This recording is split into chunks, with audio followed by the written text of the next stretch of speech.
mong xua thiệt xua trừ cho niệm đạo mong voiced and voiceless letters. Hậu kiến dây mà mong mua nên go trao từ con đạo alphabet. Lọ bi thiết thở mong lì xua xa đờ kế hài lù. Nữ do chân chính hẹn của bé dùa tàu lọ bao cho niệm đạo xua thiệt xua trừ. Có bé thiệt hài lù mong mệnh thiên giờ.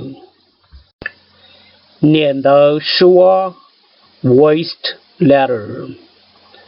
Thầu hai lũ bề niệm đạo lò xì lũ xua xa mà nữ dùa mua khẩn trình lò xì chèn đồng đạo chà bà.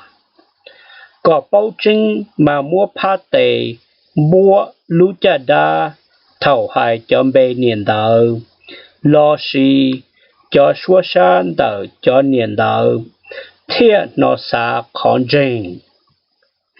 Dĩ mua ở phát tệ bỏ ở lũ bọn dê thảo hài mà nữ dùa mua khẩn trình lò xì chèn thông tao hầu.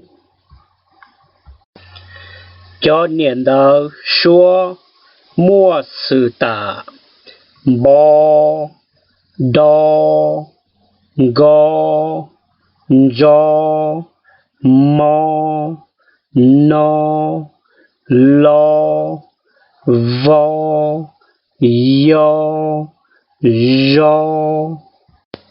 Niệm đạo xua trừ voiceless letter.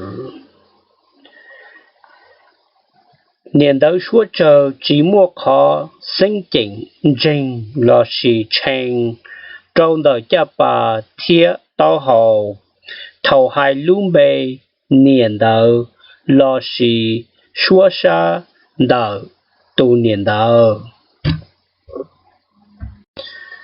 Cho niệm đạo xua trừ mua sự tạ cho phò ho co po co cho so to so.